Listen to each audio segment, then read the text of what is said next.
মার্কিন ইসরায়েলি মিত্র বাহরাইনে আজও হামলা চালিয়েছে ইরান। এর আগে দেশটির রাজধানী মানামা সহ বিভিন্ন এলাকায় বিমান হামলার সতর্কতামূলক সাইরেন বেজে ওঠে। বাহরাইনের স্বরাষ্ট্রমন্ত্রী আজ শনিবার সকালে দেশজুড়ে বিমান হামলার সতর্কতামূলক সাইরেন বাজার খবর নিশ্চিত করেছে। নাগরিকদের শান্ত থাকতে এবং নিকটতম নিরাপদ স্থানে আশ্রয় নিতে অনুরোধ জানিয়েছে কর্তৃপক্ষ। এ ঘটনায় তাৎক্ষণিকভাবে কোনো ক্ষয়ক্ষতির কথা জানা যায়নি। বার্তা সংস্থা এএফপি জানিয়েছে, দুবাইয়ে 2টি এবং মানামায় 1টি বিস্ফোরণের শব্দ শোনা গেছে। মানামায় বিস্ফোরণের সময় সতর্কতামূলক সাইরেন বেজে ওঠে। এর আগে বাংলাদেশ সময় রাত 11টায় বাহরাইনে মার্কিন ঘাঁটি লক্ষ্য করে সফল হামলা চালানোর দাবি জানায় ইরান। দেশটির রাষ্ট্রায়ত্ত সংবাদ সংস্থা তাসনিম নিউজে বলা হয়, হামলায় বেশ কয়েকজন হতাহত হয়েছেন। যুদ্ধের সময় ইরানের সশস্ত্র বাহিনীর কমান্ডের দায়িত্বে থাকা খাতাম আল আনবিয়া সেন্ট্রাল হেডকোয়ার্টার্সের বরাতে সংবাদ সংস্থাটি এ খবর দেয়। তারও আগে শুক্রবার রাত থেকে ভোর পর্যন্ত বাহরাইনে একাধিক হামলা চালায় ইরান। সে সময় বাহরাইনের স্বরাষ্ট্র মন্ত্রণালয় জানায়, রাজধানী মানামায় একটি হোটেল সহ 3টি পৃথক স্থানে ইরান হামলা চালিয়েছে।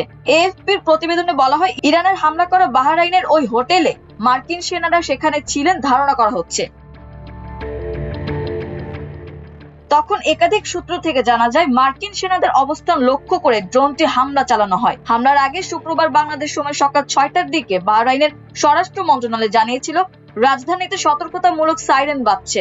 ওই সময় পরবর্তী নির্দেশ না দেওয়া পর্যন্ত সবাইকে নিরাপদ স্থানে আশ্রয়ে থাকার কথা বলা হয়।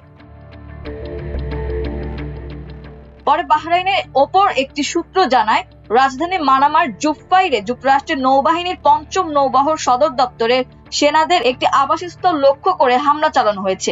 এছাড়াও ইরানি ড্রোন একটি বাড়িতেও আছড়ে পড়েছে বলে জানা গেছে। শুক্রবার স্থানীয় সময় ভোরে এই হামলা হয়। সামাজিক যোগাযোগ মাধ্যমে ভাইরাল হওয়া একটি ভিডিওতে দেখা যায়, একটি উঁচু ভবনের একটি অংশে দাউ দাউ করে আগুন জ্বলছে।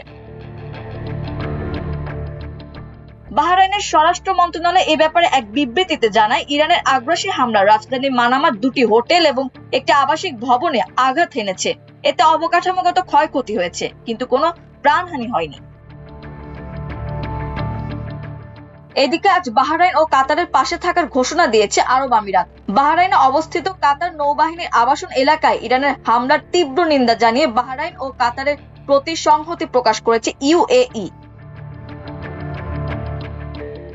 আমিরাতের পররাষ্ট্র মন্ত্রণালয় এক বিবৃতিতে বলেছে, এই হামলা বাহরাইনের সার্বভৌমত্বের চরম লঙ্ঘন এবং দেশটির নিরাপত্তা ও স্থিতিশীলতার জন্য হুমকি।